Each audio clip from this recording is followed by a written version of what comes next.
देख कविता, तू सुबह सुबह शुरू मत कर। गोपाल, अगर मैं भी घर में पैसे लाऊं तो इसमें बुरा क्या है? मैंने पहले भी काम किया है, अभी भी करना है। देख कविता, मैं नहीं चाहता कि तू काम पे जाए, और ये बात मैंने तुझे 1 नहीं 2 नहीं 4 नहीं कितनी बार बोल चुका हूँ। तू काम पे नहीं जाएगी मतलब नहीं जाएगी, हम दोनों में तय हुआ है। अब सब से मेरा दिमाग मत खराब कर। आई बाबा, ये तो मी संध्याकाळी लवकर ये रे. हो आई.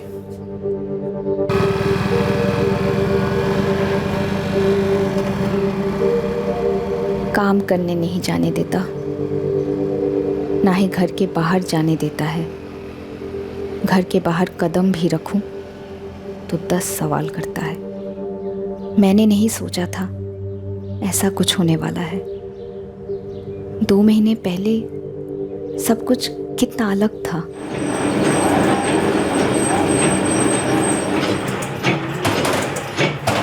मुझे काम करने में मज़ा आता था। मुझे ज़िंदगी से कई सारी उम्मीदें थी। गोपाल और मैं एक ही फैक्ट्री में काम करते थे।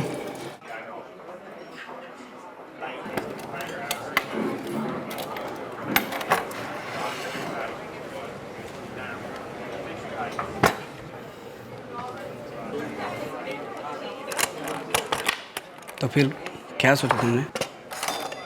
कुछ नहीं सोचा गोपाल। 2 साल हो गए हमारी दोस्ती को। गोपाल, हम दोस्ती अच्छे हैं। मैं सिर्फ और सिर्फ काम करना चाहती हूँ। आई की ट्रीटमेंट करवानी है। पता है डॉक्टर लोग क्या बोल रहे हैं? वो बोल रहे हैं कि आई बच ही नहीं सकती, लेकिन मैं ना आई को जिंदा रखूंगी। और तेरी अपनी जिंदगी, उसका क्या? गोपाल, मैं अभी शादी नहीं कर सकती। मुझ पे भरोसा तो कर सकती है ना, या वो भी नहीं करती? गोपाल, ऐसा कुछ नहीं है। वही तो प्रॉब्लम ना कि ऐसा कुछ नहीं है। तुम मुझसे प्यार ही नहीं करती। ऐसा नहीं है। तो फिर शादी कर ले मुझसे। बोल, करेगी ना मुझसे शादी? दरअसल तू डरती है कि मैं तुझे खुश नहीं रख पाऊंगा। गोपाल, मुझे आई को खुश रखना है। तेरी आई को मैं अच्छी तरह से जानता हूँ। 6 महीने हमने साथ में काम किया है। वो खुद चाहती थी कि तू अपने लाइफ में सेट हो जाए, और तेरे बाबा भी यही चाहते होंगे। मैंने कहाँ ना बोला कि मैं सेटल नहीं होना चाहती। लेकिन मेरे साथ नहीं होना चाहती। मेरे साथ नहीं होना चाहती ना तू। गोपाल, हम अच्छे दोस्त हैं। अरे अचार डालू क्या ऐसी दोस्ती का? प्यार करता हूं मैं तुझसे। जब तू पहली बार अपने आई के साथ काम पे आई थी ना, तब से। और शादी करना चाहता हूँ तुझसे, लेकिन तेरा स्टैंडर्ड है ना, मेरे को हाई लगता है।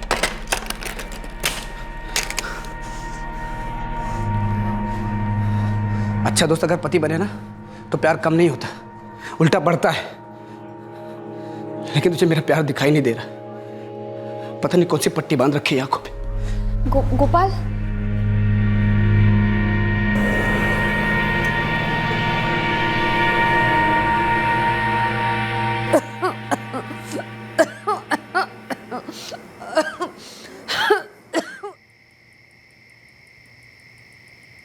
जल्दी चल, फटाफट आ जा। हो गई बहुत पढ़ाई। खाना खा ले। आई, तू भी आ जा। चलो गरम गरम खाना खा लो। आ जा। एक बार लड़का देख तो ले।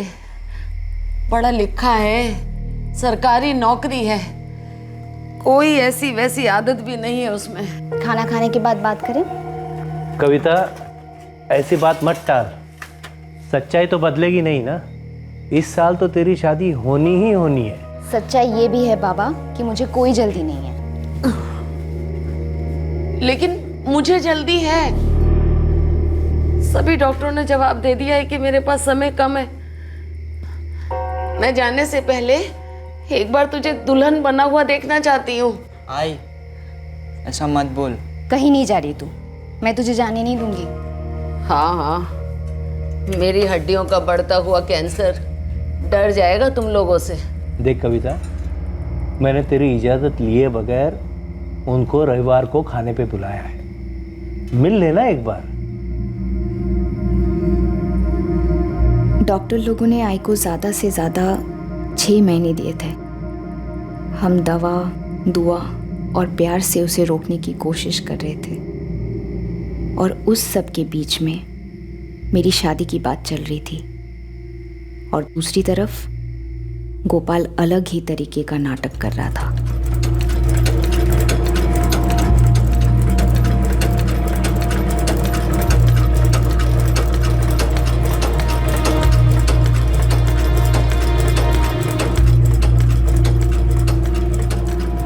गोपाल ने लेटर दिया है तेरे लिए।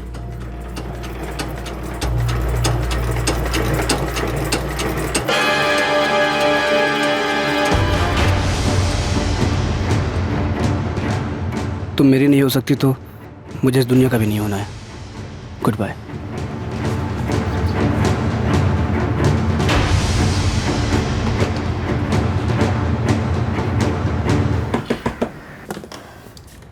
कविता, काकी गोपाल कुटे? वो तो सुबह ही काम पे गया। काम पे गया, लेकिन वो तो वहां आया ही नहीं। आया नहीं तो फिर कहाँ गया? कविता, ए कविता, अरे तुम दोनों में कुछ हुआ है क्या?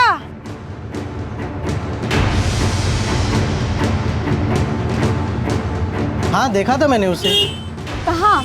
रेलवे पटरी पर अजीब तरह से घूम रहा था। मैंने उसे आवाज भी दिया पर वो सुना ही नहीं।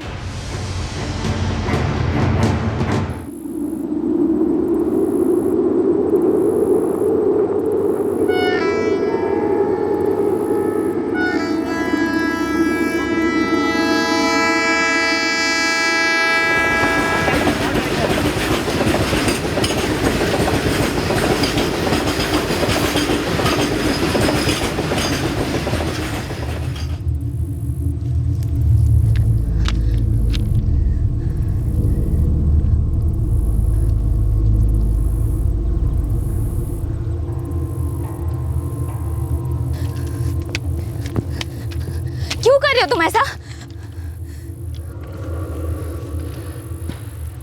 मेरे को लगा था मेरी मैयत पे भी नहीं आएगी तू। फालतू की बातें मत कर गोपाल। फालतू की बात नहीं कर रहा हूँ मैं। तेरे साथ मेरी शादी नहीं हुई तो जी के कोई फायदा नहीं है।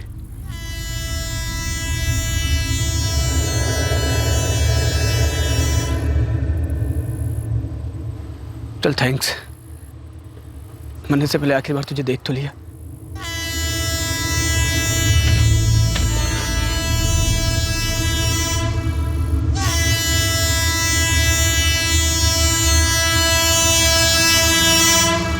गोपाल, गोपाल हट, हट गोपाल, हट गोपाल, गोपाल हट, गोपाल हट, गोपाल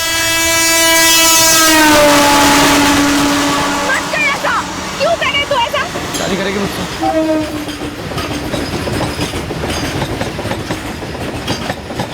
कविता को गोपाल पसंद था, लेकिन वो उस वक्त शादी नहीं करना चाहती थी, ना गोपाल से और ना ही किसी और से। कविता को अपनी मां के बढ़ते कैंसर को रोकना था, उसे पैसे कमाने थे, लेकिन गोपाल ने इस मामले को इस हद तक धकेल दिया था कि कविता को मजबूरन अपनी मर्जी के खिलाफ उसके प्रस्ताव को स्वीकार करना पड़ा। यह एक जबरदस्ती कराई गई शादी थी।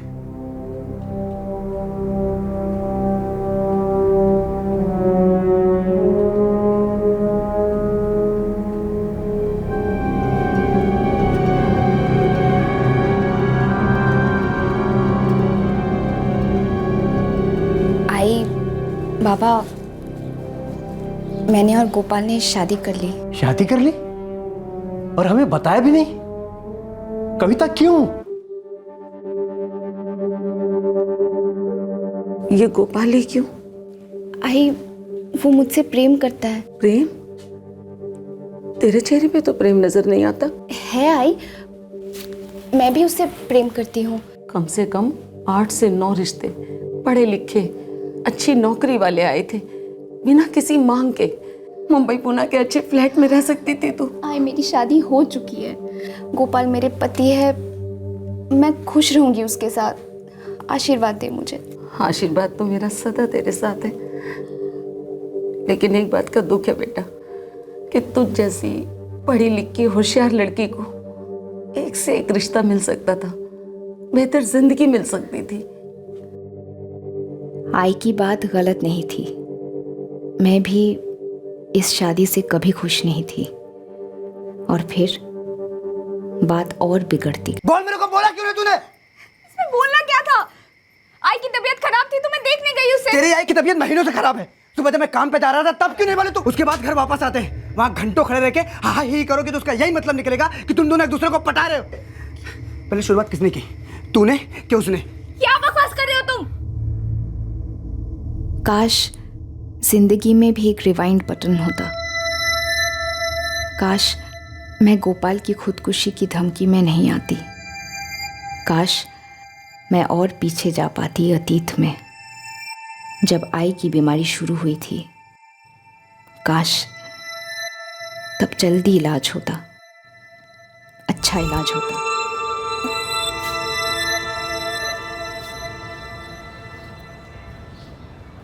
रमेश भाऊ, मुरली ने घर के पैसे दिए?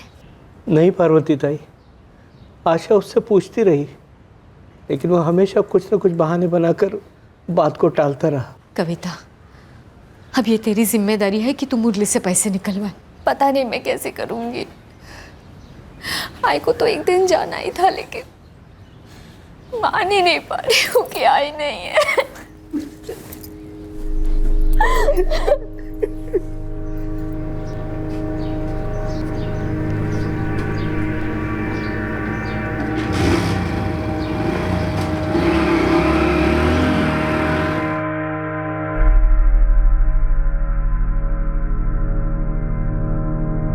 कविता, कहाँ जा रही हो?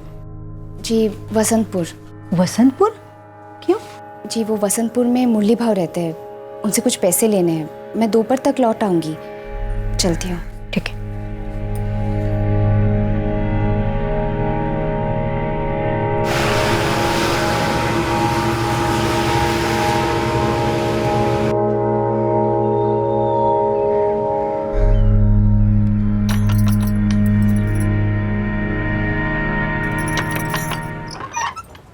नमस्ते काकी।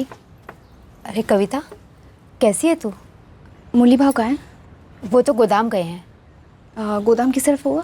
कविता, तेरी आई का इस तरह जाना बहुत बुरा लगा। बुरा तो हम सबको लगा काकी। आई को कैंसर ने नहीं, गरीबी ने मारा। अगर मुरली भाव ठीक टाइम पर पैसे दे देते तो शायद वो और बच सकती, कुछ साल और जीती। मैं पूछ रही थी गोदाम किस तरफ है?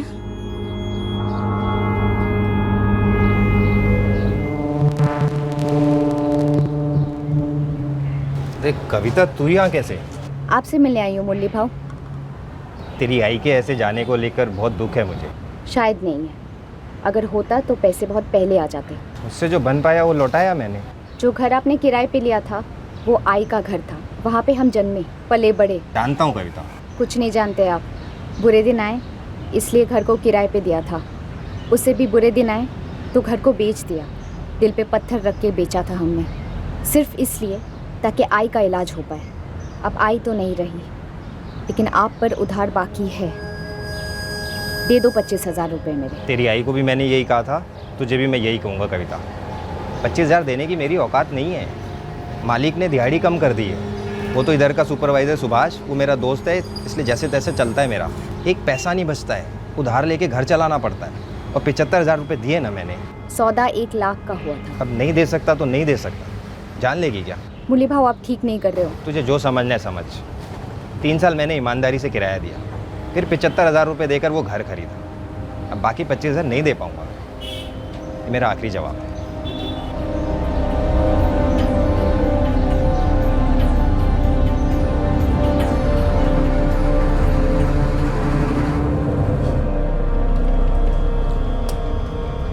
वो तेरे घर की मालकिन आशा ताई की बेटी थी ना? हाँ, पैसे मांगने आई थी। तुझे क्या लगा आशा गई तो उधारी गई?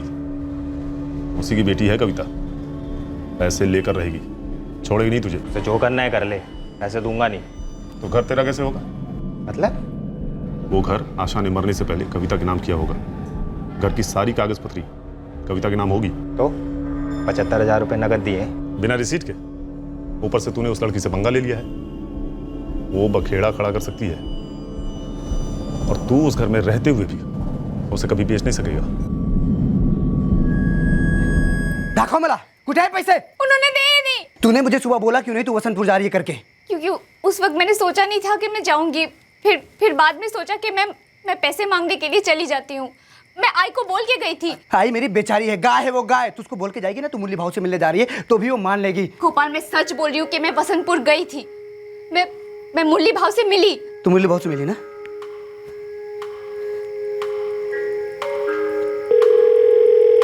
हेलो मुरली भाव, गोपाल बोल रहा हूँ, कविता का पति। गोपाल, मैंने कविता को बोल दिया है, मैं पैसे अभी नहीं दे पाऊंगा। कभी बोला आपने? इसके आगे क्रियाक्रम के वक्त? नहीं, आज दोपहर को। और तुम लोग जितनी बार भी मुझसे पैसे मांगोगे, मेरा जवाब यही है, मैं पैसे अभी नहीं दे सकता।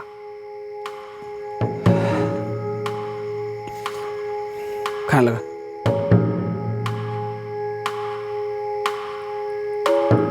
गोपाल का शक बढ़ता जा रहा था, मेरी घुटन बढ़ती जा रही थी। सिर्फ 2 महीने हुए थे मेरी शादी को और मुझे लग रहा था कि मैंने अपनी जिंदगी की सबसे बड़ी भूल की थी। पार्वती मौसी बीमार है, मुझे उन्हें देखने जाना है, चलोगे? किसने बोला बीमार है? उनका फ़ोन आया था, और कैसे पता चलेगा? जाना कब है? कल। मैं नहीं आ सकता कल। मैं अकेली जाऊं? वो आई की इकलौती बहन है। जाऊं? जा।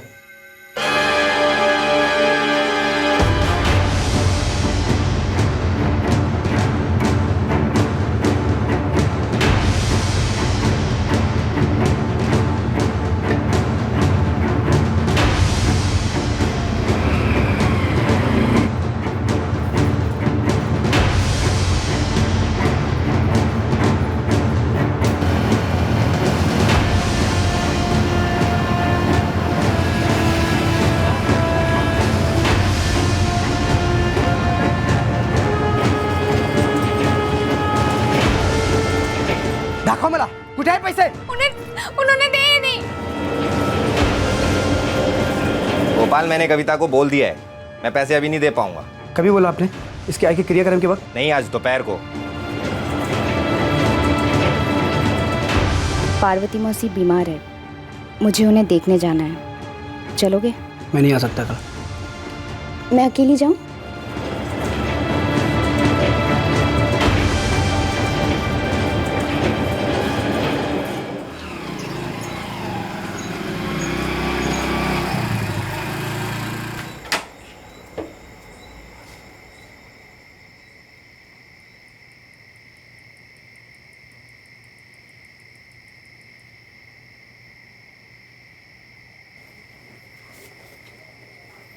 अरे आई। हाँ? कविता कहाँ है? कविता लौटी नहीं अभी तक। लौटी नहीं अभी तक मतलब?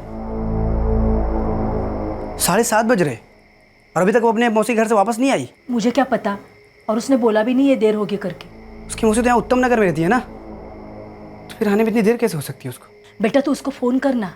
जिस नंबर से आप संपर्क करना चाहते हैं वो नंबर इस समय बंद है। जिस नंबर से आप संपर्क करना चाहते हैं वो नंबर इस समय बंद है।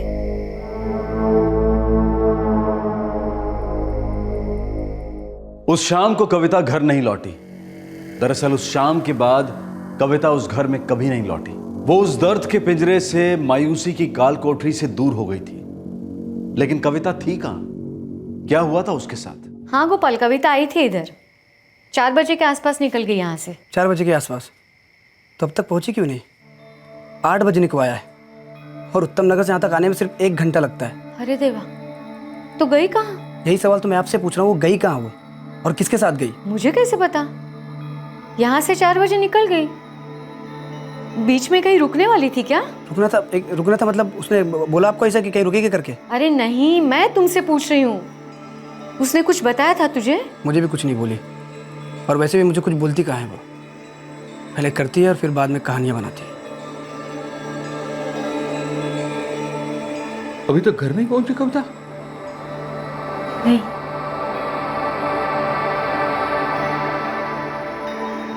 जिस नंबर से आप संपर्क करना चाहते हैं वो नंबर इस समय बंद है।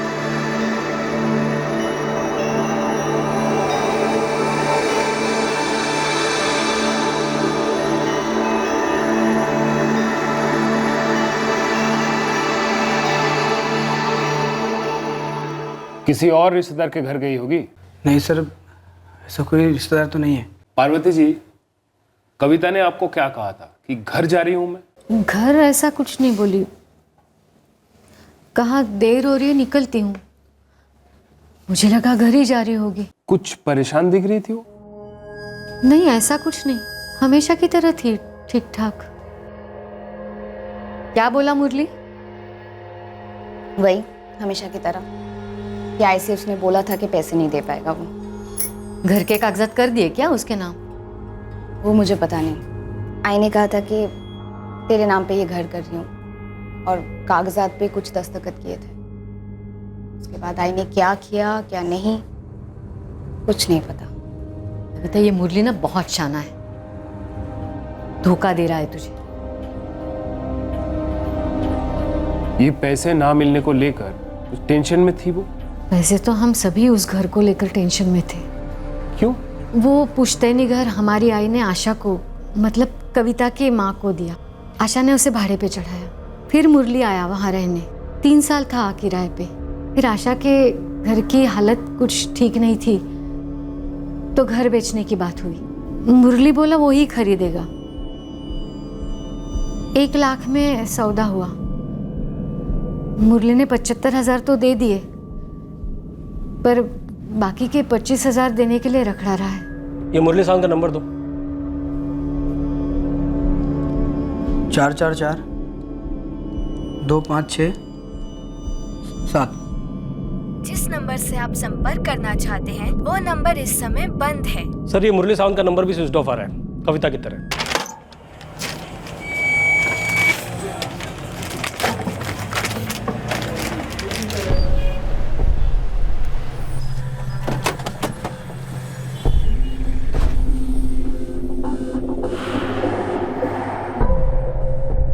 क्या मुरली सावंत कौन है? वो है मुरली।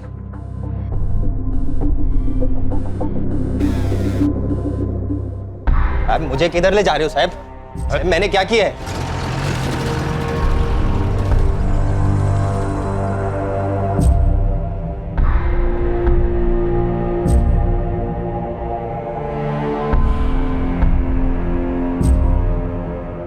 ये मुरली ने ही कुछ किया होगा।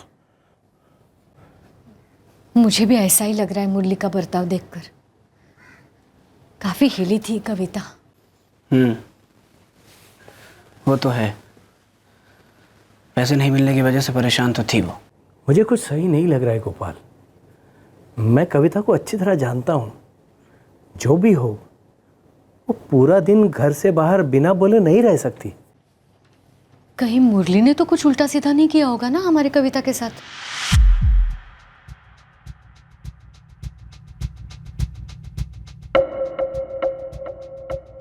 मैं मानता हूँ 25,000 बाकी थे मेरे, लेकिन इसलिए नहीं दिए साहब क्योंकि है ही नहीं। जब भी 75,000 थे मैं उसको दिया ना साहब। घर तो तूने पूरा लिया है ना, 25 घर तो नहीं लौटाया तूने। ऐसा क्या किया है कि जिसके बाद कविता चवन ने तुझसे 25,000 मांगने की जरूरत नहीं की? साहब मैंने कुछ नहीं किया है साहब, ना कुछ करूंगा साहब। मैं सच बोल रहा हूँ साहब। साहब, वसंतपुर में हम पिछले कई सालों से रहते हैं, रोज की मजदूरी करते हैं गोदाम में, और जो भी पैसा घर में आता है उससे वरण भात भी नहीं परवड़ता। घर का गुजारा कैसे करते हैं ये हम ही जानते हैं। और क्या जानती हो तुम? साहब, मैं बस इतना जानती हूँ कि मेरे पति कविता के साथ कुछ भी गलत नहीं कर सकते। क्यों नहीं करेगा? ऐसा लिख के दिया उसने कि कभी ऐसा नहीं करेगा? अगर ऐसा कुछ करना ही होता तो मेरे पति 75,000 भी क्यों देते? साहब, मामला कुछ और ही है। हाँ बोल गावड़े। ये मुरली जिस गोडाउन में काम करता है ना, इधर का सुपरवाइजर है सुभाष, मुरली का फ्रेंड भी है। हाँ तो उसका क्या? जब से आपने मुरली को उठाया है ना, ये सुभाष भी गोडाउन से गायब हो गया है। मोबाइल भी बंद है, फुल हवा हो गया है। तेरे पति का दोस्त सुभाष, वो कहाँ है? मुझे नहीं मालूम।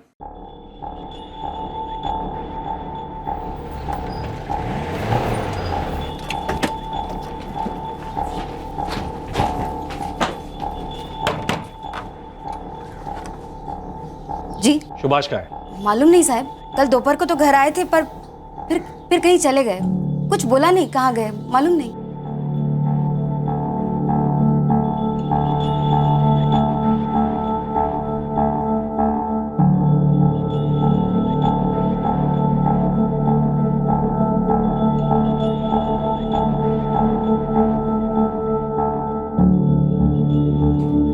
तेरे को तो पता ही होगा ना। क्या साहब? यही कि तेरा पति मुरली सावंत के साथ मिलकर एक लड़के को गायब किया है। क्या? ये क्या बोल रहे हैं साहब आप? पैसों का मामला है, उन दोनों ने मिलकर लड़की के साथ कुछ कर दिया होगा। नहीं साहब, सुभाष, पर मुझे कुछ नहीं मालूम साहब, मुझे कुछ भी नहीं मालूम। देख, उसका फोन भी स्विच ऑफ आ रहा है, बुरा फंसेगा। वैसे और कहाँ जा सकता है? मुझे कुछ बताते ही नहीं है साहब, मैं सच बोल रही हूँ साहब, मुझे नहीं पता। तो तू खुद से पता कर।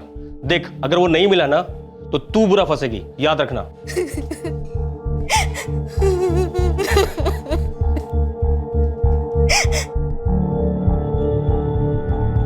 मुरली जल्दी बता दे, कविता के साथ तूने क्या किया है? मालूम ही नहीं वो किधर है, क्या हुआ उसके साथ। तो क्या बोलूं साहब, जितना भी पूछोगे यही बोलूंगा ना साहब। सुभाष कहाँ है? साहब नहीं मालूम, सच्ची नहीं मालूम। वो भी पक्का शामिल है इसमें? तो मैं नहीं हूँ साहब, बीवी बच्चों की कसम खाता हूँ साहब, मैंने कुछ नहीं किया। मुरली, हम यहाँ हर रोज लोगों को तोड़ते हैं, इसलिए सलाह दे रहा हूँ, वरना बाद में तेरा नाम आया ना, ये सारी मेहनत का बदला लेंगे हम। वो वाली पिटाई मालूम है ना, बाद वाली अच्छे अच्छे तुर्रम खां भी झेल नहीं पाते। दाखव मला, कुठे आहे पैसे? उन्होंने दे ही नहीं। पार्वती मौसी बीमार है, मुझे उन्हें देखने जाना है।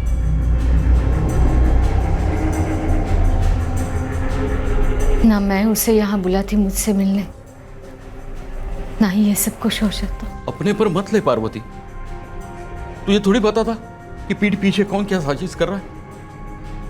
ये मुरली ने ही कुछ किया है। मैंने कविता से पूछा भी था कि आशा ने घर के कागजात मुरली के नाम पर कर दिए थे क्या। फिर क्या बोली वो? बोली उसे पता नहीं आशा ने क्या किया क्या नहीं किया, लेकिन अब मुझे पक्का लग रहा है घर के कागजात को लेकर ही ये सब कुछ हुआ है।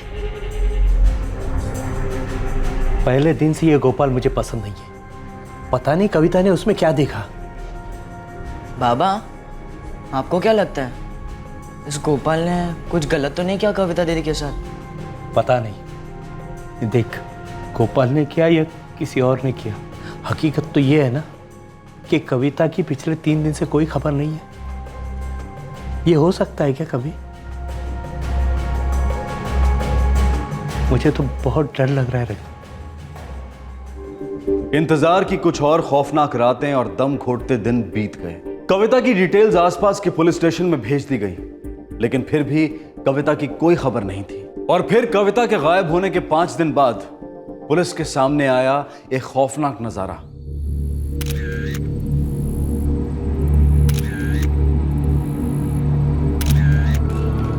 सर, करोलिना का पुलिस का कहना है कि लाश पहचान के परे है।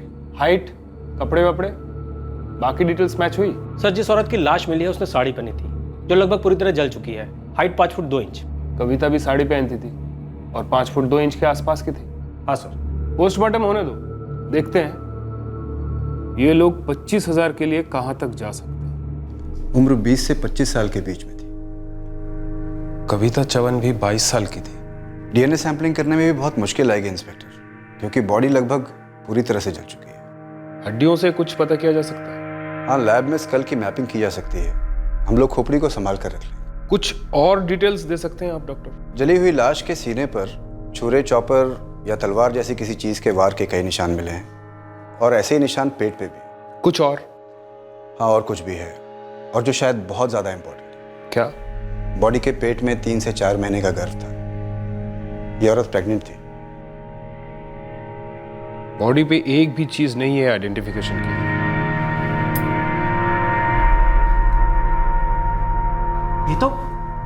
ये तो कोई और है, ये कविता नहीं है। हमें बॉडी पर से ऐसी कोई चीज नहीं मिली है जिससे लाश की शिनाख्त हो सके।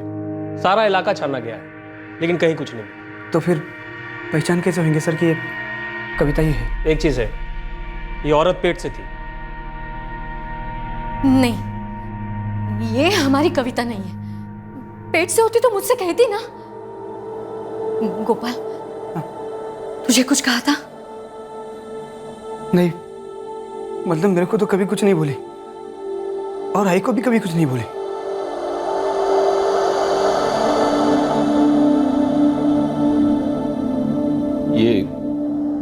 ये कविता ये है। दामोदर मौसा, कैसे बोल सकते हो ये कविता है? मैं नहीं मानता। पार्वती, उस दिन इसी रंग की साड़ी पहनी थी ना कविता ने?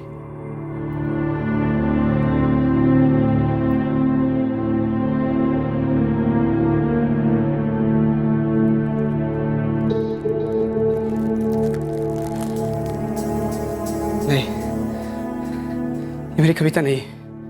ऐसा नहीं हो सकता। मेरी कविता मुझे छोड़ के नहीं जा सकती।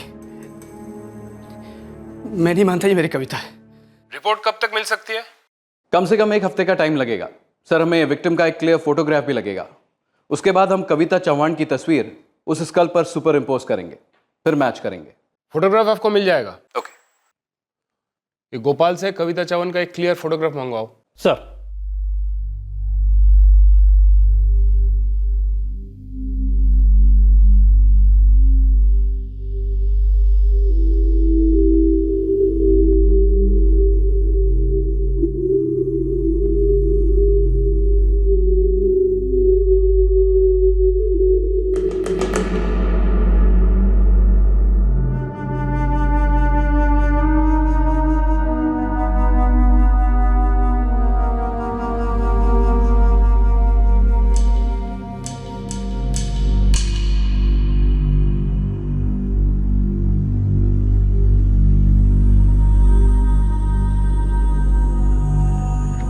ये है मेरी बेटी कविता।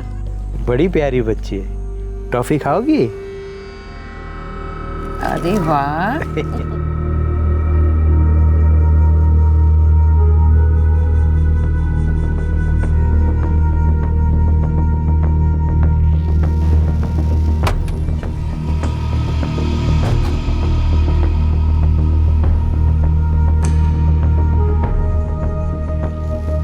अकल देर से आई लेकिन दुरुस्त।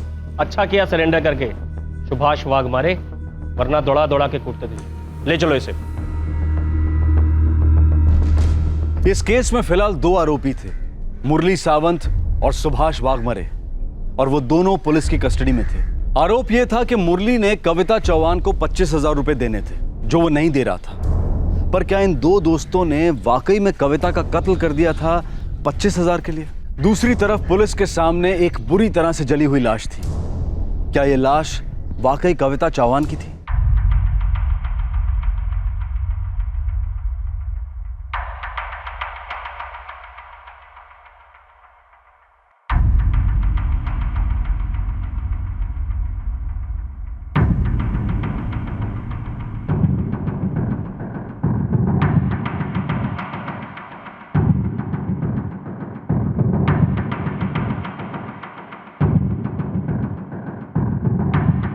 दोनों आरोपियों की कड़ी से कड़ी पूछताछ के बावजूद वो इस जुर्म में शामिल होने से साफ इनकार करते रहे। और दूसरी तरफ गोपाल चौहान अपनी पत्नी के बारे में जानने के लिए बेहद परेशान होता चला था।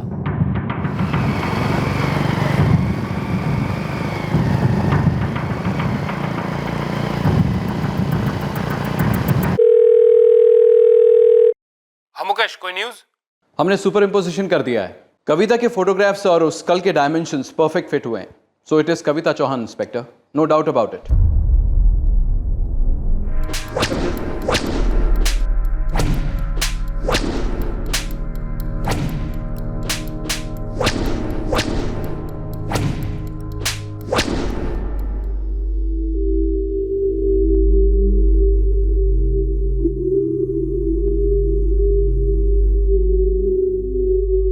मैं बार बार दुआ कर रहा था कि वो कविता ना हो, वो कविता ना हो।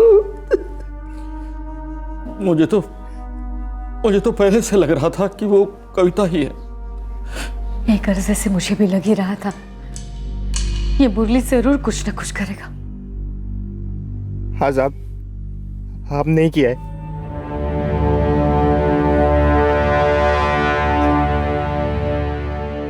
हमने ही मार डाला उसे। हमने उस पर पहले वार किया चाकू से, फिर लाश को इस हद तक जला दिया कि कोई पहचान नहीं पाए। हर लाश की शिनाख्त हो ही जाती है और हर खूनी को सजा। हमसे बहुत बड़ी गलती होगी साहब, हमें माफ कर दो। मुझे कैसे पता चला ये अपनी मौसी के घर से लौट रही थी? तब मैंने फोन किया था उसको।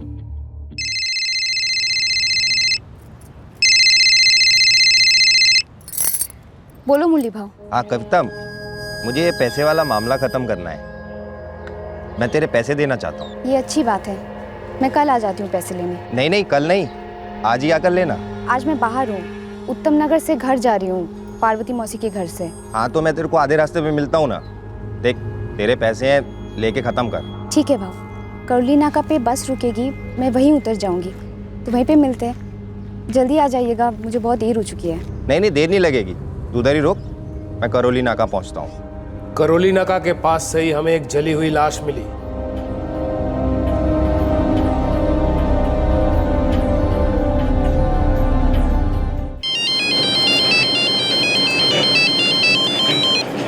हेलो, क्या क्या बोल रहे हैं? एक सेकंड। क्या ये क्या बोल रहे सर आप? तुम्हारी पत्नी कविता जब पार्वती जी के घर उत्तम नगर से लौट रही थी, तब मुरली और उसके दोस्त सुभाष ने मिलकर कविता का मर्डर कर दिया था। मतलब उन दोनों ने आपको ऐसा बोला क्या?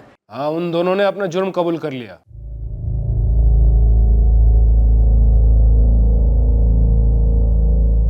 ऐसा क्यों किया तुमने? वो लड़की हमको इतना भी परेशान नहीं कर रही थी। आपने एक बार भी सोचा हमारा क्या होगा, बच्चों का क्या होगा? सुधा, हमने किसी को नहीं मारा। बच्चों की सौगत जानवी, हमने कोई खून नहीं किया। लेकिन पुलिस कह रही है कि आप लोगों ने अपना गुनाह कबूल कर लिया है। हमारे पास कोई चारा नहीं था जानवी, कोई चारा नहीं था। जानवरों की तरह पीटते थे। हमने सोचा गुनाह कबूल कर लेते, कम से कम एक ही बार फांसी होगी। ऐसे रोज रोज तो नहीं मरेंगे। सुभाष, और नहीं सा आ जाता, बहुत मार खा ली। मैंने भी डर के मारे सरेंडर कर दिया, पर अब सोचता हूँ कि कहीं भाग गया होता तो ही सही होता। वो लाश मिल गई है, पता चल गया मर्डर हुआ है।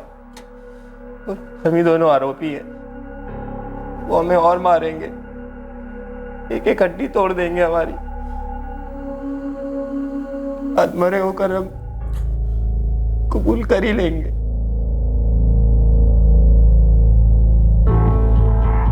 इसलिए हमने सोचा गुनाह नहीं किया है तो भी कबूल कर ही लो।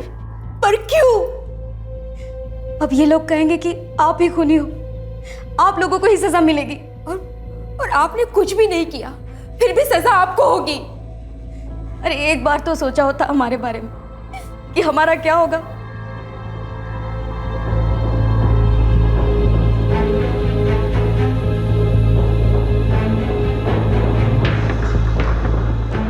क्या सुभाष और मुरली ने वाकई में कविता का कत्ल कर दिया था, या फिर वो बेगुनाह थे और कड़ी पूछताछ के सामने उन्होंने घुटने टेक दिए थे? अगर मुरली और सुभाष ने कविता का कत्ल नहीं किया था तो फिर कातिल कौन था? अब तक इस केस में जितना भी सामने आया था उससे कहीं ज्यादा छुपा हुआ था।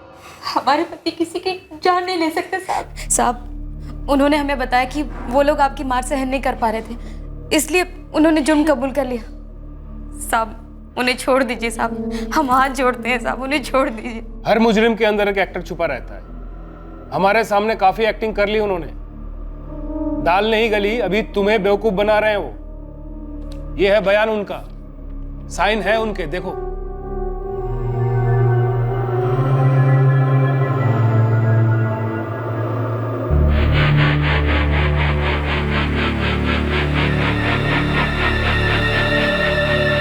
अब तुम हमें वहां ले चलोगे जहां तुम लोगों ने वो चाकू छुपाया। हमें वो चाकू गोदाम से मिला जहां तुम दोनों के पति काम करते हैं।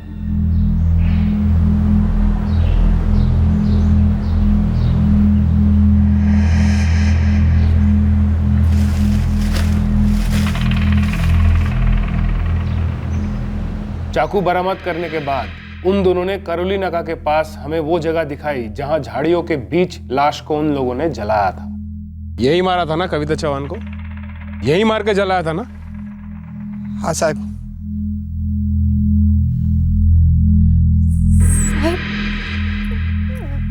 मेरे पति ने वाकई कविता की जान ली है।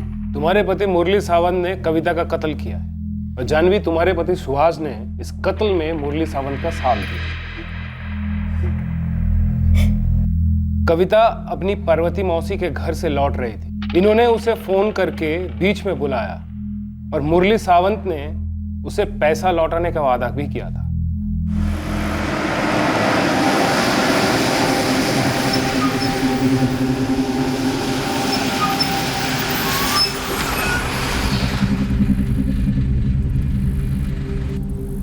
दे दो पैसे मुरली भाऊ, मुझे देर हो रही है। अरे तेरे पैसे देने के लिए तो तुझे बुलाया है। चल आ जा, यहीं पास में ही मेरा एक दोस्त पैसे लेकर आ रहा है, उससे उधार लेकर तुझे दे रहा हूँ। आज मेरे सर से बहुत बड़ा बोझ हल्का होगा। हाँ चल आ जा।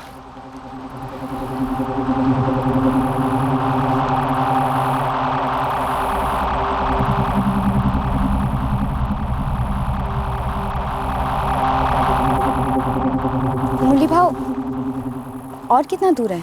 अरे बस पास में ही है, आजा आजा।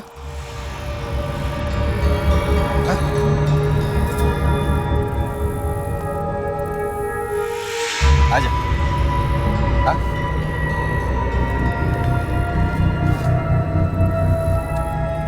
भाऊ अगर आप इनसे पैसे उधार लेके मुझे दे रहे थे तो मैं सीधे गोदाम पे आ जाती कल। ये सब की क्या जरूरत थी? जरूरत है कविता, जरूरत भी और कारण भी। ये क्या बोल रहे हो भाऊ? मैं ये बोल रहा हूँ कविता कि आज के बाद तेरे और मेरे बीच में ये बाकी के 25,000 रुपए नहीं रहेंगे, कि आज के बाद तू ही नहीं रहेगी। नहीं साहब, मेरे पति चाकू से किसी लड़की को नहीं मार सकते साहब, ऐसा नहीं हो सकता साहब। हाँ साहब, सुभाष ऐसा कर ही नहीं सकते, बिल्कुल नहीं कर सकते। तुम्हारा विश्वास, तुम्हारा यकीन, ये सब अब कोई मायने नहीं रखता। हम बहुत जल्दी चार्जशीट फाइल करने वाले हैं। तुम्हें जो कहना है अदालत में जाके कहना।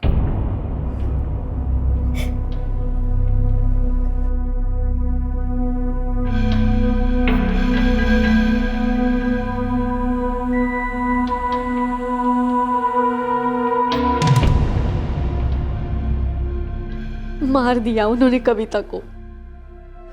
उन दोनों को तो फांसी हो जानी चाहिए। अब फांसी होगी या क्या होगा, इसका फैसला तो अदालत ही करेगी ना। फैसला क्या करना है? कबूल कर लिया उन्होंने तो फांसी देनी चाहिए।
लेकिन तुम अपना मजहब क्यों बदलोगी?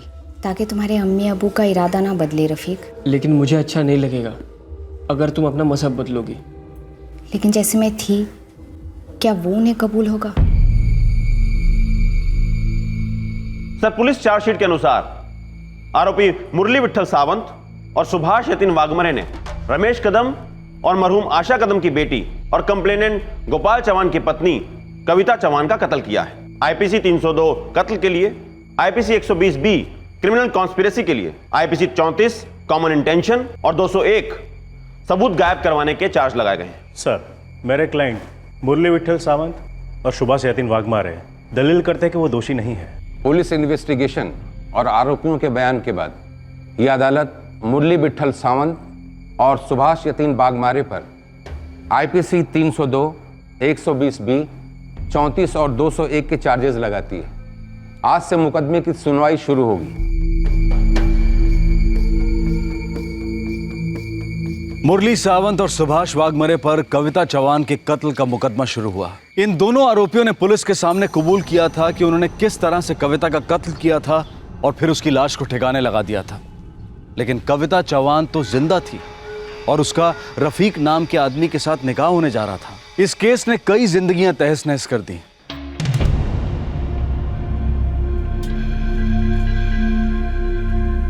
मुरली सावंत के परिवार पर समाज की मोहर लग गई थी। एक खूनी का परिवार।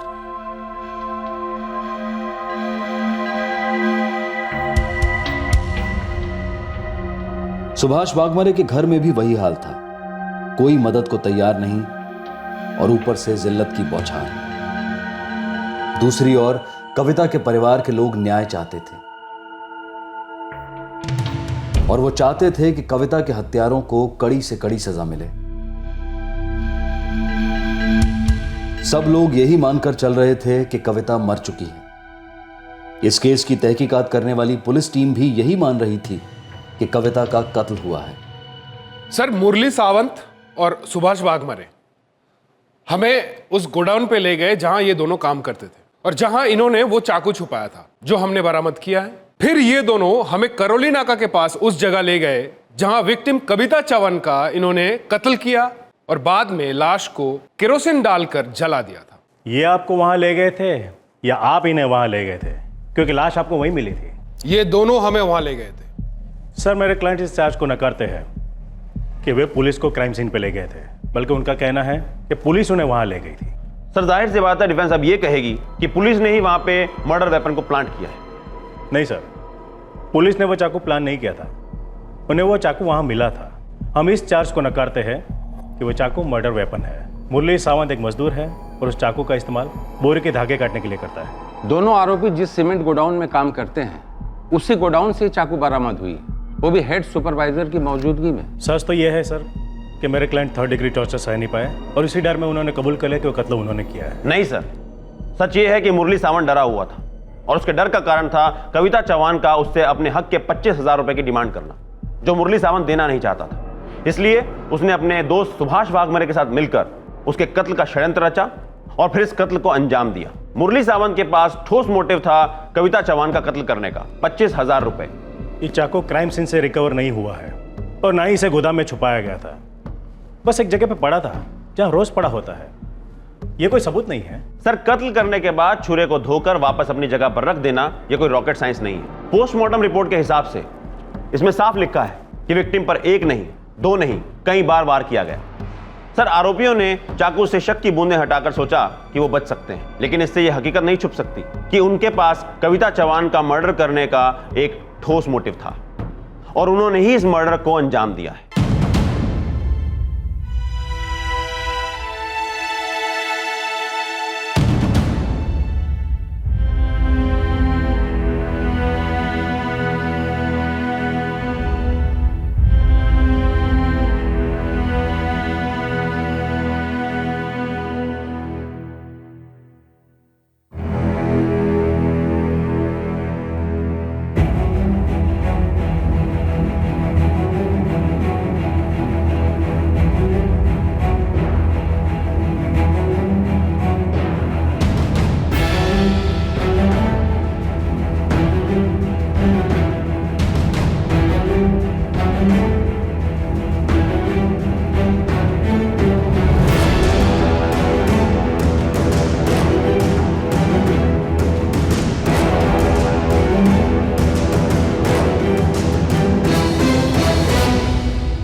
बहुत लंबी चली ये लड़ाई। भगवान से प्रार्थना करता हूं इन दोनों को फांसी की सजा सुनाई जाए। कविता दीदी वाकई में मुरली भाव के पीछे पड़ गई थी पैसे लेने के लिए? मुझे नहीं लगता बेटा। देख, तेरी आई नाराज थी मुरली पर क्योंकि वो बाकी के 25,000 नहीं लौटा रहा था, लेकिन उनके लिए मुरली कविता का खून कर देगा, ये बात तो किसी के भी समझ के बाहर है। काश मेरे पास 25,000 रुपये होते, दे दिए होते कविता को। ये सब तो नहीं होता। कैसे नहीं होता मुरली? किस्मत इसे ही तो कहते हैं, करे कोई और भरे कोई।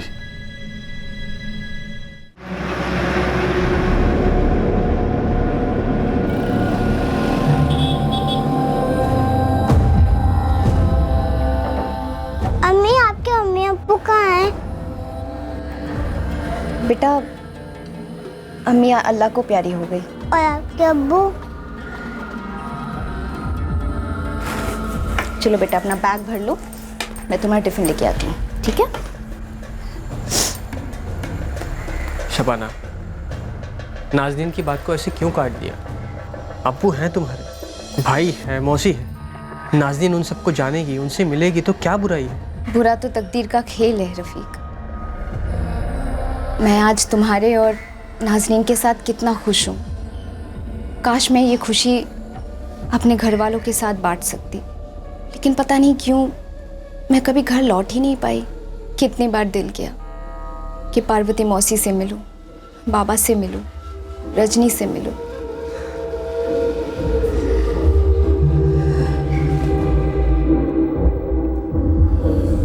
कविता चौहान अब शबाना शेख बन गई थी। उसकी 4 साल की बच्ची थी और वो अपने पति रफीक के साथ अपनी जिंदगी में खुश थी। दूसरी तरफ मुरली और सुभाष की जिंदगी उजड़ गई थी क्योंकि उन दोनों पर कविता चौहान के कत्ल का इल्जाम लगा था। आखिर पूरे 4 साल बाद अदालत ने अपना फैसला सुनाया।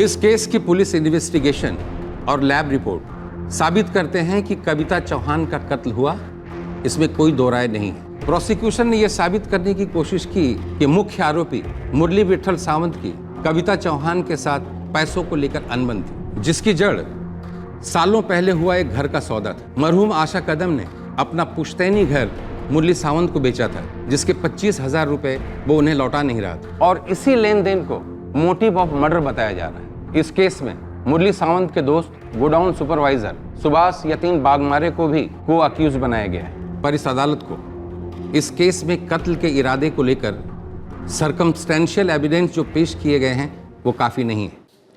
प्रोसिक्यूशन द्वारा ठोस सबूत पेश न किए जाने के चलते यह अदालत फैसला सुनाती है कि मुरली सावंत और सुभाष बागमारे ने कविता चौहान का कत्ल नहीं किया। दोनों आरोपियों पर लगे सारे चार्जेस खारिज किए जाते हैं और ये अदालत मुरली विठल सावंत और सुभाष यतीन वाघमारे को बरी करती है।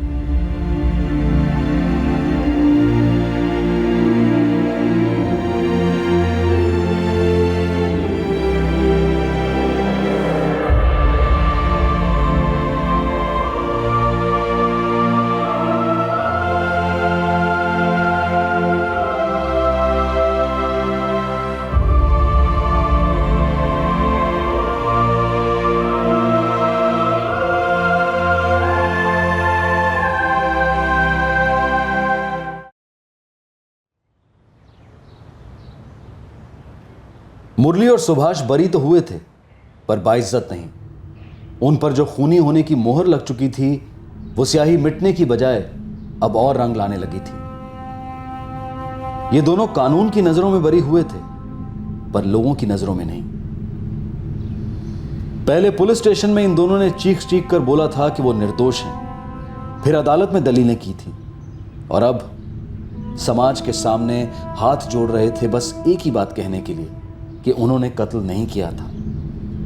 और उनका कबूलनामा डर के मारे किया गया था, पर इस बात को कोई भी मानने को तैयार नहीं था। वो दोनों जेल में सड़ेंगे। वसंतपुर, उत्तम नगर और करुणा नगर के लोग हमारी कविता को कभी नहीं भूलेंगे, हमेशा याद रखेंगे। बहुत बुरा किया उन दोनों ने हमारी कविता के साथ।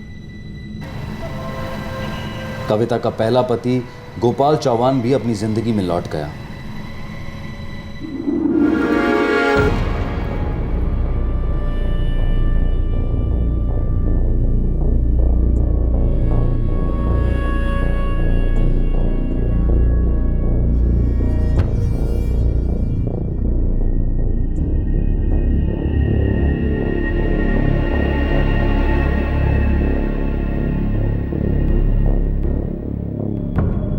समय लगा, कठिनाइयां आई, पर आखिरकार मुरली और सुभाष की जिंदगी दोबारा पटरी पर आ गई। अगर इन पर कत्ल का कलंक नहीं लगा होता तो ये दोनों इससे काफी बेहतर और इज्जतदार जिंदगी बसर कर रहे होते। अब रिहा हुए 4 साल हो चुके थे और फिर एक बार इन दोनों की जिंदगी में भूचाल आया।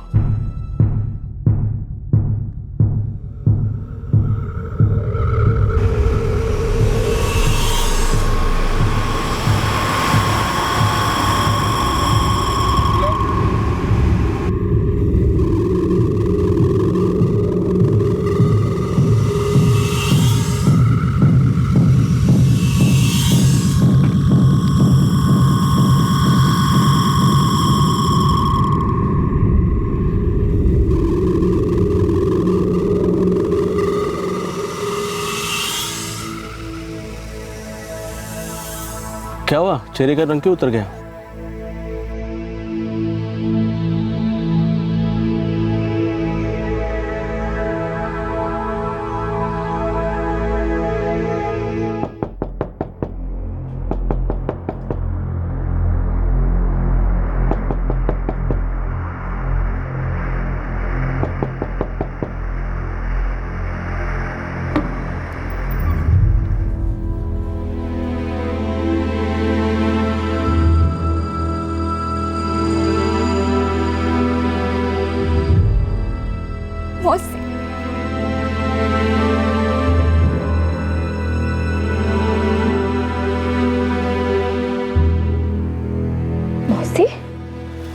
दामोदर मौसा, ये कब हुआ?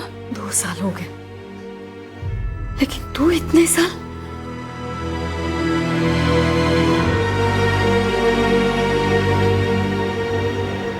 ये मेरी बेटी नाज़नीन और ये मेरे पति रफीक।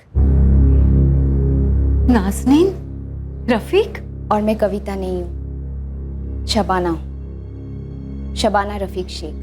कहाँ थी इतने साल? तुझे पता भी था कि तेरे गायब हो जाने के बाद यहाँ क्या हुआ? क्या हुआ? तुझे सच में पता नहीं? मौसी, मुझे सच में नहीं पता क्या हुआ है। हम सबको लगा तुझे किसी ने मार डाला। मैंने अपने अतीत को मार डाला। सबको लगता है कि तू मर चुकी है। सब लोगों को ऐसा ही लगता है कि मुरली और सुभाष ने तेरा कत्ल किया है। क्या? मुरली भाव? क्या बोल रहे हो मौसी? इतने साल मुकदमा चला, दोनों जेल में बंद थे। इसका मतलब वो सच कह रहे थे कि उन्होंने तुझे नहीं मारा। तो फिर वो लाश किसकी थी? लाश? तेरे गायब हो जाने के बाद एक लाश मिली थी। तेरे दामोदर मौसा को लगा वो तेरी लाश है। लाश पूरी तरह से जली हुई थी। पुलिस ने भी कहा कि ये तेरी ही लाश है। मुरली और सुभाष ने भी कबूल किया कि उन्होंने तुझे मार डाला, लेकिन फिर अदालत में कहा कि उन्होंने तुझे नहीं मारा। उन्होंने ऐसा कहा ताकि वो पुलिस की ज्यादा पिटाई से बच जाए। 2003 से लेकर 2007 तक 4 साल दोनों जेल में बंद रहे। हम सब तो चाहते थे कि उन्हें फांसी हो जाए, पर अब वो तो मासूम है। मौसी, कसम से बोल रही हूँ, मुझे इन सब के बारे में कुछ नहीं पता था। लेकिन तू गायब कैसे हुई? थी कहाँ इतने साल? 9 साल पहले याद है मैं आपसे मिलने आई थी। कैसे भूल सकती हूँ? आखिरी बार देखा था तुझे। उस दिन मैं घर से भागने के लिए निकली थी, गोपाल से दूर, हमेशा के लिए। मैंने पुणे में मेरी एक सहेली के साथ बात करके रखी थी। गलती हो गई मुझसे अपर्णा, मैंने जिंदगी में सबसे बड़ी गलती की। ये गलती ठीक भी तो की जा सकती है ना कविता। गोपाल के साथ कभी ठीक नहीं होगा। तू छोड़ दे उसे, सच्ची छोड़ दे उसे और चलिए आ मेरे पास। देख, मैं यहाँ हॉस्टल में रहती हूँ, काम करने वाले औरतों के हॉस्टल में, और मैं जिस फैक्ट्री में काम करती हूँ वहाँ पर हर आए दिन लोगों की जरूरत पड़ती है। तू चलिए आ, मैं तुझे काम पर लगवा दूंगी। ऐसे कैसे छोड़ दूँ अपर्णा? तुझे बांध कर रखने वाला एक ही रिश्ता था, वो है तेरी आय का, जो अब इस दुनिया में नहीं रही। और अगर तू अपने बाबा के पास वापस जाएगी तो गोपाल वहां आकर नाटक करेगा, ब्लैकमेल करेगा। देख मेरी बात मान, एक जोड़ी कपड़े में मेरे पास आ जा। जिस दिन मैं आपसे मिलने आई थी उसके बाद मैं घर नहीं गई, सीधे बस ली पूना के लिए। वो सफ़र पिंजरे से निकलकर आज़ादी का सफ़र था मौसी। मैं गोपाल से दूर जा रही थी, इससे खुशी की कोई बात नहीं थी मेरे लिए। जैसा अपर्णा ने कहा था वैसा हुआ। जिस दिन मैं पहुंची थी पूना, उसी दिन मुझे नौकरी मिल गई थी। मैं अपर्णा के साथ रही, पुणे की आदत होने लगी, और फिर रफ़ीक से मुलाकात हुई। मुझे वो पसंद आया, उसे मैं पसंद आई, और बस हमने शादी करने की सोची। मैं अच्छी ज़िंदगी जी रही थी। शादी के बाद ये नाज़नीन हुई, सब कुछ अच्छा जा रहा था। मुझे भनक तक नहीं थी कि पीछे से ये सब कुछ हो गया। ये क्या हो गया हम सबसे? मुझे लगता है वो दो लोग जिनको शबाना के कत्ल में अंदर कर दिया गया था, उनके साथ बड़ी नाइंसाफी हुई। 4 साल जेल में सड़ी, इतनी मार खाई, रोजगार छिन गए। सुना है बहुत बुरे हाल है उनके अभी। मौसी, जो हुआ गलत हुआ। मैं तो अपने आप को बचाने के लिए गोपाल से दूर भागी। जैसे ये सब कुछ हो जाएगा मुझे कैसे पता था? हाँ शबाना, लेकिन अगर गलत को सही करने की कोशिश भी नहीं करेंगे तो और भी बड़ी गलती होगी ना। मौसी, मैं जाकर मुरली भाव से मिलती हूँ। हम सब उन दोनों की जिंदगियां बर्बाद करने में भागीदार हैं। कि हमने क्या किया कविता?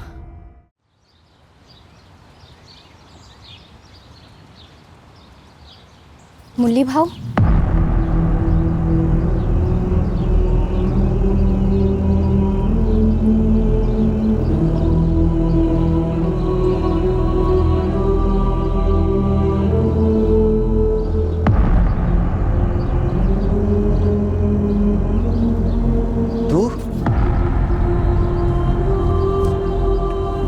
जिंदा है?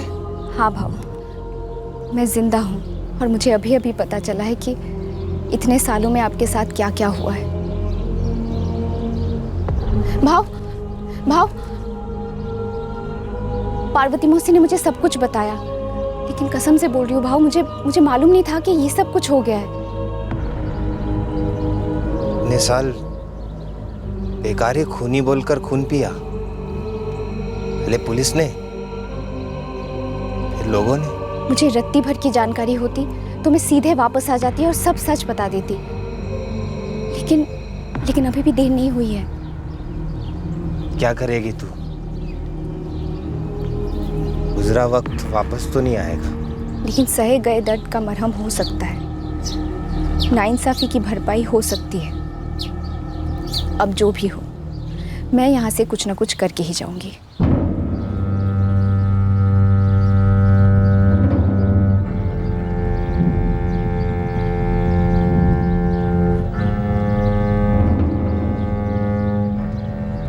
सुभाष, कविता हमारे साथ पुलिस स्टेशन आएगी, कोर्ट में भी जाकर सब सच बताएगी। सच? मुरली, सच? और तू भूल गया उस पुलिस स्टेशन में सच और झूठ का फर्क? एक डंडे का है मुरली। अरे उस डंडे ने क्या क्या नहीं किया हमारे साथ, याद है कि नहीं? उस डंडे से बचने के लिए हमने झूठ बोला कि इसका कत्ल हमने किया है, 4 साल 4 साल हम लोग जेल में चले और 4 साल के बाद अब जिंदगी सजा दे रही है। समाज सजा दे रहा है।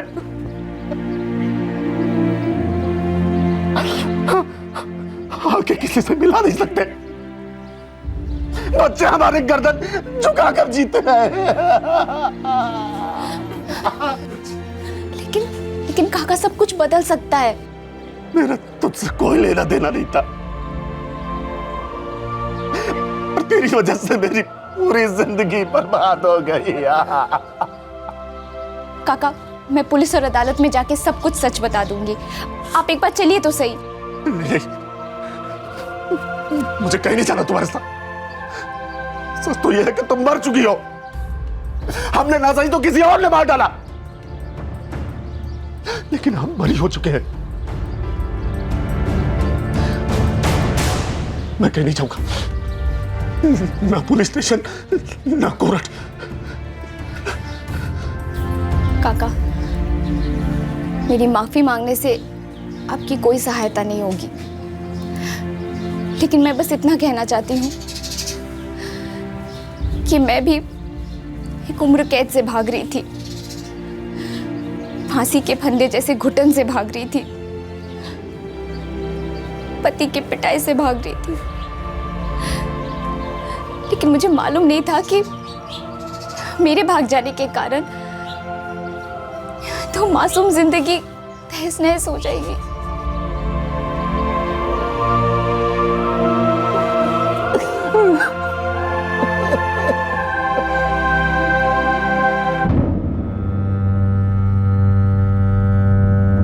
मुझे मालूम नहीं था कि मेरे भाग जाने के बाद पीछे से इतना सब कुछ हो गया। 9 साल हो गए, इन दोनों को बरी कर दिया गया है। बेकार में केस फिर से खोलने का क्या मतलब? क्योंकि मैं जिंदा हूं सर, और ये साबित करना ही पड़ेगा कि मैं जिंदा हूं। ये जरूरी है कि मुरली भाऊ और सुभाष काका के हक बहाल हो। इन्हें सबूत ना होने के कारण से छोड़ा गया, और अब कोर्ट और सारी दुनिया में ये जानना जरूरी है कि केस की असली सच्चाई क्या है। देखो, ये साबित हो चुका था कि वो लाश तुम्हारी थी। लेकिन सर, पूरी दुनिया के सामने आना चाहिए मैं जिंदा हूं, और इनकी गिरफ्तारी गलत थी, और जिस तरह से ये समाज पेश आ रहा है वो सबसे गलत। इस सब से इनके जिंदगी के 9 साल लौटा पाओगे तुम?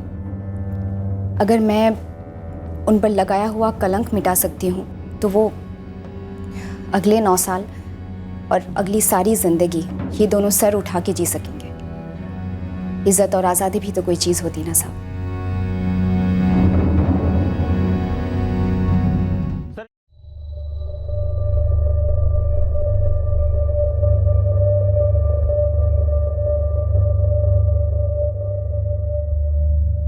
कविता के लिए आसान नहीं था यह साबित करना कि वही वाकई में कविता चौहान है।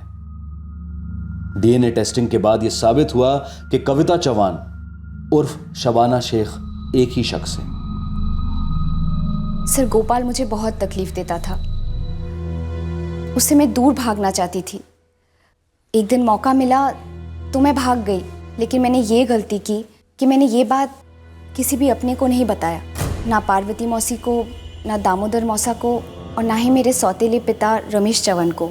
मेरे भाग जाने के कारण से जिन जिन लोगों को तकलीफ हुई है, मैं उनसे हाथ जोड़ के पैर पकड़ के माफ़ी मांगती हूँ, और आपसे दलील करती हूँ सर कि मुरली भाऊ और सुभाष काका को न्याय दीजिए।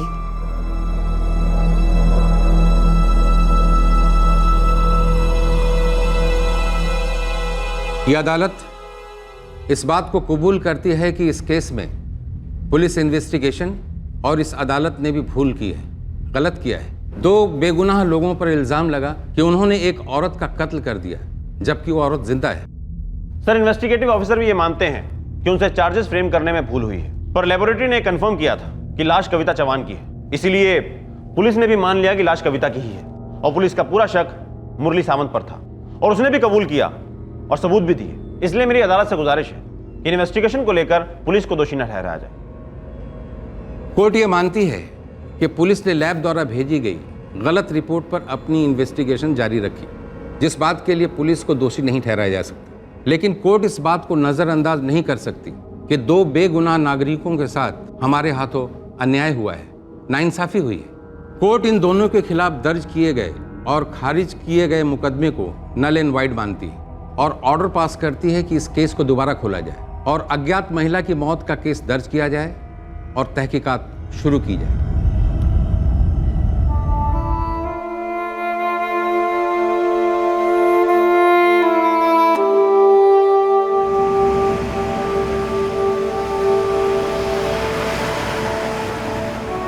कविता अपने पति रफीक और बेटी नाजनीन के साथ अपनी जिंदगी में लौट गई।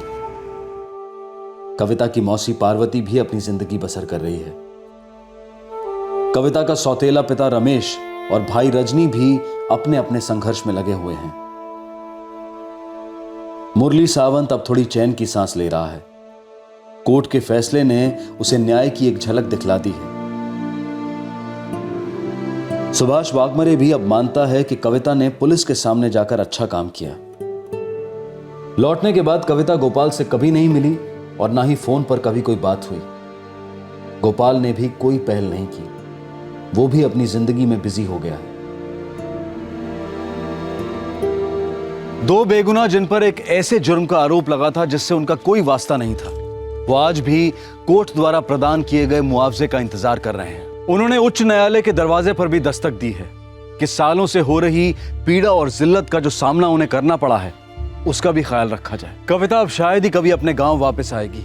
उसे इस बात का गिल्ट है कि उसके गांव से बिना बोले भागने की वजह से कई लोगों की जिंदगी तहस नहस हो गई। उसे इस बात का खेद है कि वो पहले क्यों नहीं लौटी, ताकि जो इतना बड़ा तमाशा हुआ शायद वो नहीं होता। और वो औरत कौन थी जिसका कत्ल हुआ था और जिसकी लाश को जलाया गया था और जो कत्ल के समय प्रेग्नेंट थी। हालांकि 9 साल पहले के इस केस को कोर्ट ने दोबारा खोलने के आदेश दिए हैं, लेकिन इस केस पर कुछ ज्यादा काम नहीं हो पाया है। जिंदगी में रिवाइंड बटन नहीं होता है।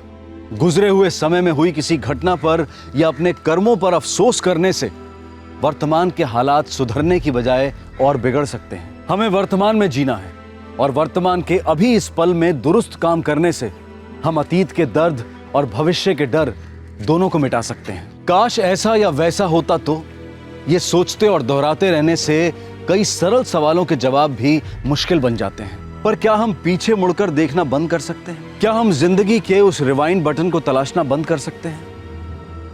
आपसे फिर मुलाकात होगी अगले एपिसोड में एक और चौंका देने वाले केस के साथ। तब तक अपना ख्याल रखें, सुरक्षित रहें, स्वस्थ रहें और देखते रहें क्राइम पेट्रोल सतर्क। 1.25 को सीख पूरे देश को। जय हिंद। इस तरह के और भी एपिसोड देखने के लिए हमारे चैनल को सब्सक्राइब करें और बेल आइकन दबाना ना भूलें।